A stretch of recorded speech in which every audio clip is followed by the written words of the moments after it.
Salut tout le monde, je me permets dans ce mois de décembre de faire la vidéo en mode youtubeuse beauté. Voilà, ce sera pas mon calendrier de l'avent préféré ou autre, ce sera simplement les produits que je rêverais d'avoir en 2021. J'en ai peut-être déjà testé, je les ai pas en tout cas encore achetés et je les utilise pas au quotidien. Donc ça reste une vraie wishlist des produits que j'aimerais avoir en 2021.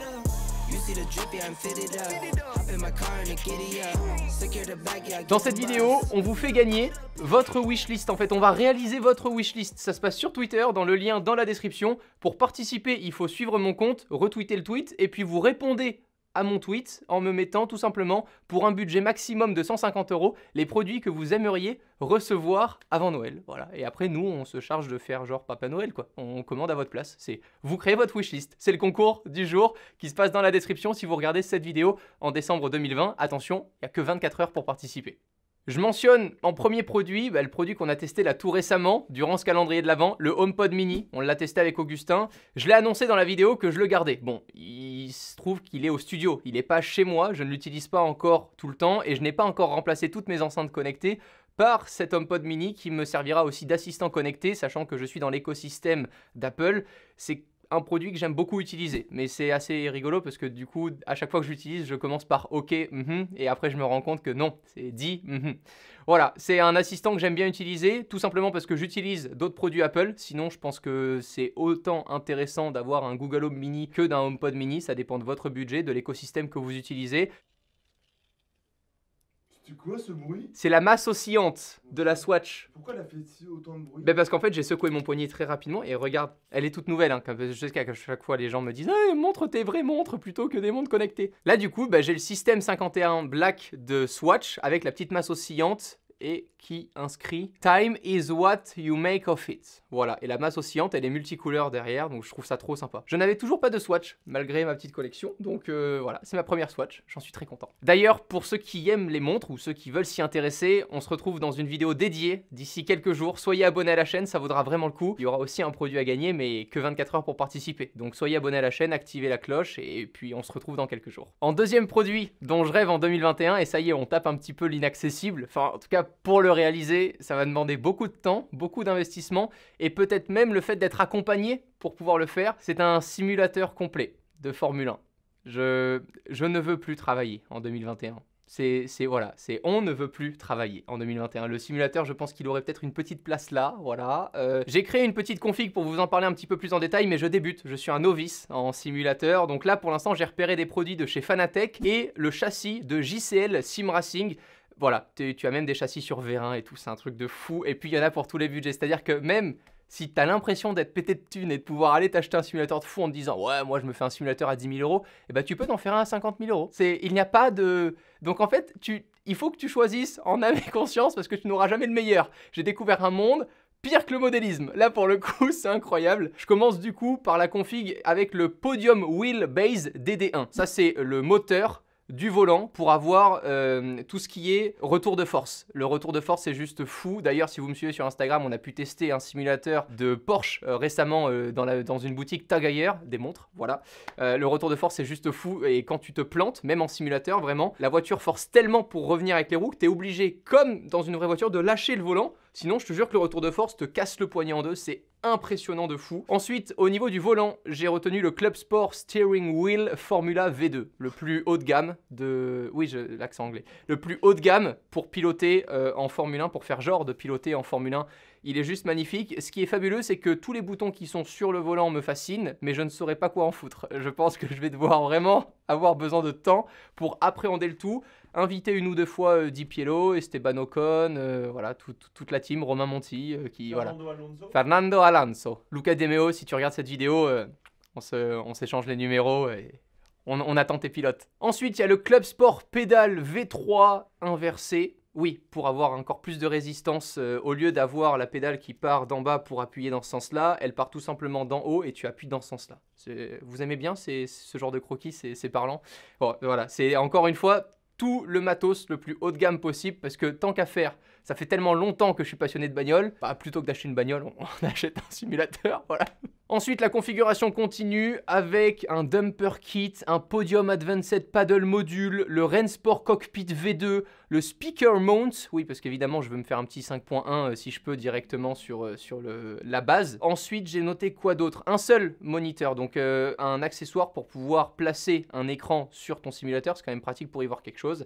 Et de mon côté, je suis fan d'un autre produit dont je vais vous parler dans cette wishlist et qui fera partie de ce setup simulateur s'il voit le jour en 2021. C'est d'ailleurs le prochain produit, l'écran incurvé de chez Samsung, le 49 pouces. T'arroses les plantes, hein, tu fais comme si j'étais pas là. Bah voilà, des nouvelles des plantes. Elles poussent bien, Augustin? Elle pousse bien, vous avez des plans d'illustration tout de suite là en b-roll.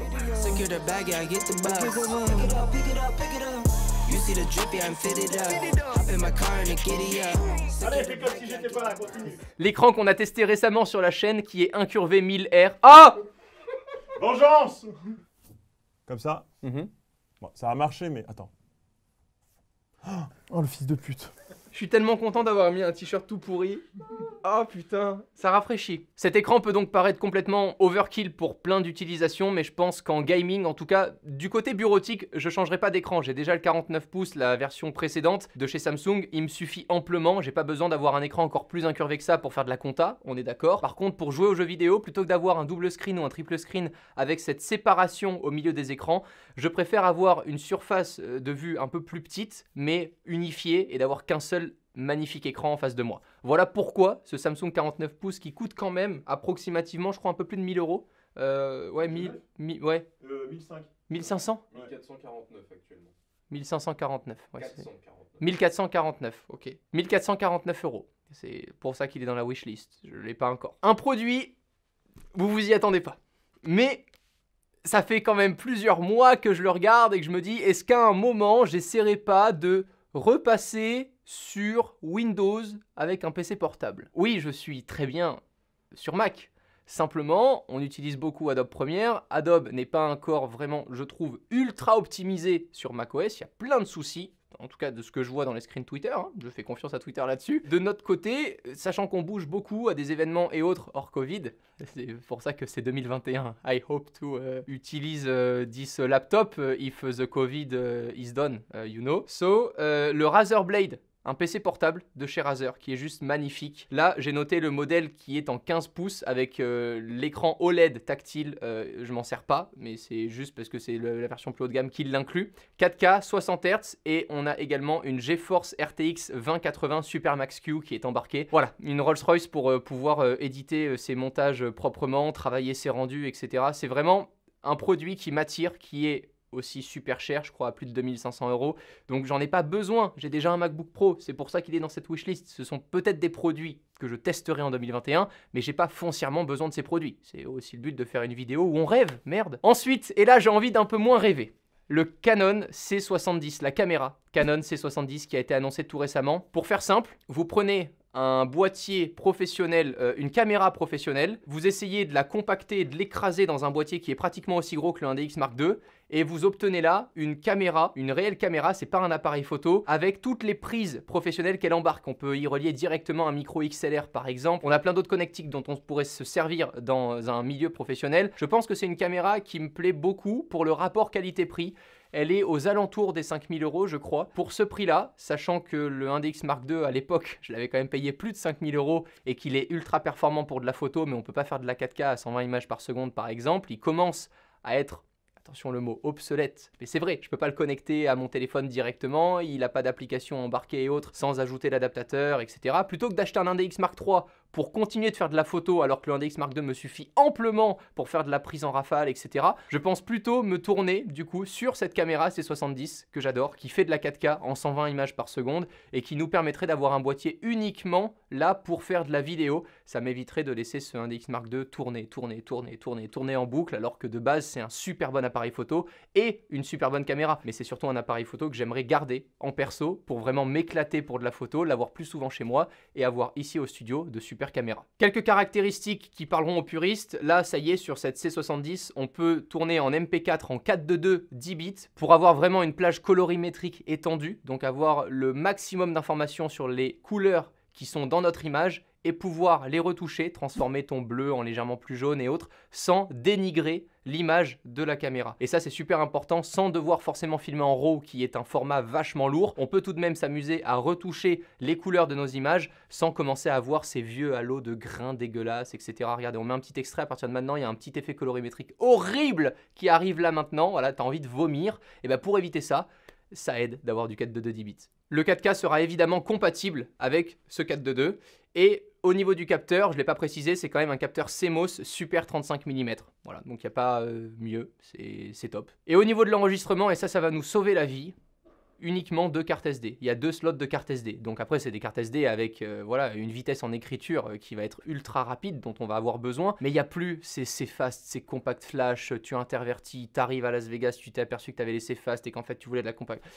Voilà. Et puis les cartes SD, ça se trouve partout. Ce qui est encore un peu compliqué aujourd'hui avec les compact flash et les C-Fast qui étaient vraiment réservés à du milieu pro. On enchaîne avec un objectif pour de la photo et de la vidéo que j'ai jamais acheté parce qu'on l'utiliserait qu'à 1%, je pense, dans l'année. C'est l'objectif Laowa 24 mm. C'est un objectif ultra macro, il n'y a rien qui se fait pour l'instant, je pense, de plus hardcore au niveau de la macro et accessible au grand public. 1700 € ou 1800 € quand même le bousin, donc autant vous dire que pour l'utiliser à 1% de notre temps, c'est pour ça qu'on l'a pas acheté, mais c'est juste génial. On avait fait cette vidéo d'ailleurs avec Florian il y a un moment, c'était juste trop marrant de l'utiliser, et puis je pense que pour certains produits, voir vraiment à l'intérieur des microphones et autres, les membranes, etc. Enfin vraiment, on peut voir tout et n'importe quoi. Maintenant, un produit... je me vois pas l'acheter, mais j'ai vraiment envie qu'on puisse le tester en 2021, puisque c'est sa sortie officielle normalement en 2021, le Cybertruck de Tesla. Voilà, le 4x4 qui ressemble au véhicule du jeu Halo que j'ai séché dans ma 12e année de vie. Voilà, ça me rappelle plein de souvenirs, mais je trouve ce produit incroyable. Évidemment, je me vois voilà, dans un endroit bien polaire avec de la neige partout et un scooter des neiges à l'arrière. Et puis, tu sais, tu sors là comme les vidéos de Red Bull. C'est incroyable. Enfin, je trouve ce truc d'un kitsch et à la fois, c'est fou comme produit. Enfin, je trouve ça magnifique d'oser arriver avec un tel véhicule aujourd'hui quand tu vois qu'il y a encore des Fiat Punto. Ils sont dans la rue. T'imagines, à côté, tu mets ça à Paris. Fiat Panda ou Fiat Punto? Panda, c'est plus petit, c'est celle de Mister V, Panda. Ah, Fiat Panda. Ensuite, et je ne pouvais pas passer à côté de ce produit dans cette wishlist, De Vialet. Alors, on attend les Gemini depuis des semaines, des mois, c'est insupportable. Ils n'arrivent jamais. Les fameux écouteurs de Vialet, on devait les tester là dans le calendrier de l'Avent. Ok, du coup, pendant ce temps-là, il y a toujours une partie de moi qui a quand même envie d'avoir les De Vialet. Alors, soit les fantômes, soit les réactors, les haut-parleurs de chez De Vialet. Pourquoi? Parce que ça sert à rien, mais c'est très beau. Et donc, ça fait partie de ce rêve que veut apporter cette vidéo wishlist, tu vois. J'en ai pas besoin. Je préférerais, par exemple, avoir les haut-parleurs EGG 100, EGG 100. Et ils sont juste magnifiques, un petit peu vieux maintenant, ils sont sortis quand même il y a un moment, mais ils sont juste sublimes, accompagnés d'un bel ampli, etc. Je préférerais avoir ces produits-là, mais De Vialet a réussi à instaurer une telle image du luxe, voilà, du summum de ce qui se fait aujourd'hui en termes de produits qui couplent, je trouve, le design et le rendu sonore, que juste pourquoi? Parce que, voilà, les De Vialet, soit les fantômes, soit les réacteurs, mais c'est un produit que j'aimerais bien avoir en 2021, juste pour me dire, ok, check, t'en as un. Voilà, c'est ma wishlist de Noël.